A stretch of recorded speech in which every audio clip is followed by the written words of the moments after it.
జయశంకర్ భూపాలపల్లి జిల్లాలో విషాదం చోటు చేసుకుంది. మేడిగడ్డ బ్యారేజ్ దగ్గర గోదావరిలో స్నానానికి వెళ్లి 6 యువకులు గల్లంతయ్యారు. మరి 2 సురక్షితంగా బయటపడ్డారు. స్థానికుల సమాచారంతో ఘటనా స్థలానికి చేరుకున్న పోలీసులు గల్లంతైన వారి కోసం గాలిస్తున్నారు.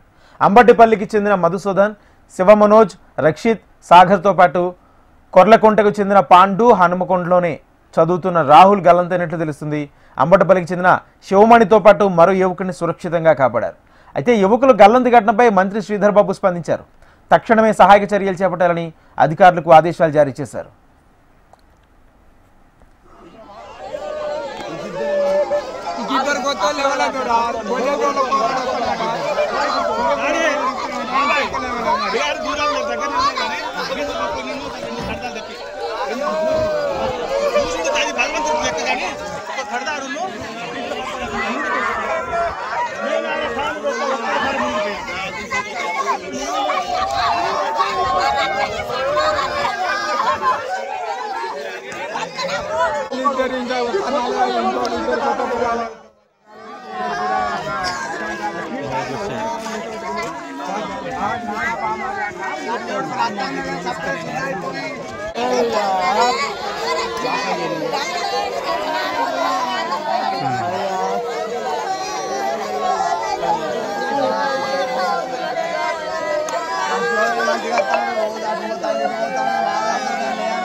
జయశంకర్ భూపాలపల్లి జిల్లాలో విషాదం చోటు చేసుకుంది. మేడిగడ్డ బ్యారేజ్ దగ్గర గోదావరిలో స్నానానికి వెళ్లి 6 యువకులు గల్లంతయ్యారు.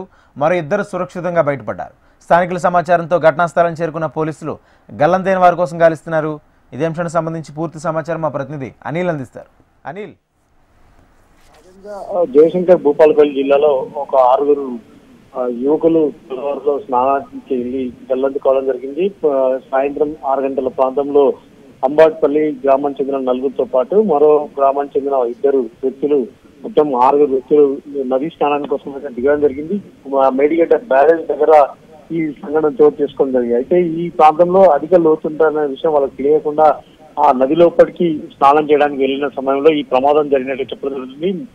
ఈ ప్రమాదంలో ఇప్పటి వరకు 6 యువకులు అయితే గల్లంతైనట్టుగా చెప్తున్నారు. వాళ్ళందరూ కూడా అంబాట్పల్లి గ్రామానికి చెందినటువంటి మధుసూదన్, శివ మనోజ్, రక్షిత్, సాగర్, పండు, మరో గ్రామానికి చెందిన రాహుల్ కూడా ఈ ప్రమాదంలో గల్లంతైనట్టుగా చెప్పడం జరుగుతుంది. వారి కోసం అయితే గాలింపు చర్యలు చేపట్టాలని చెప్పి మంత్రి శ్రీధర్ బాబు అయితే అధికారులను ఆదేశించడం జరిగింది. ప్రత్యేక గజ ఈతగాలతోనే ఆ ప్రాంతంలో అంతా కూడా ఇప్పుడు ఇంతవరకు జల్లపడుతున్నారు, కానీ ఎవరు కూడా బయటకు రాలేదు. ఒక 2 యువకులు మాత్రం ఈ సంఘటన నుంచి బయటపడేది చెప్తున్నారు. వాళ్ళందరూ కూడా వాళ్ళిచ్చిన సమాచారం మేరకే గజ ఈతగాల ఆ ప్రాంతంలో అయితే విస్తృతంగా అయితే తనిఖీ చేస్తున్నారు. ఇప్పటివరకు ఎస్డీఆర్ఎఫ్ బృందం కూడా అక్కడ రావడం జరిగింది. వాళ్ళ సాయంతో కూడా ప్రస్తుతానికి ఆ గల్లంతైన యువకులందరినీ ఎత్తే ప్రయత్నం చేస్తున్నారు. Thank you Anil.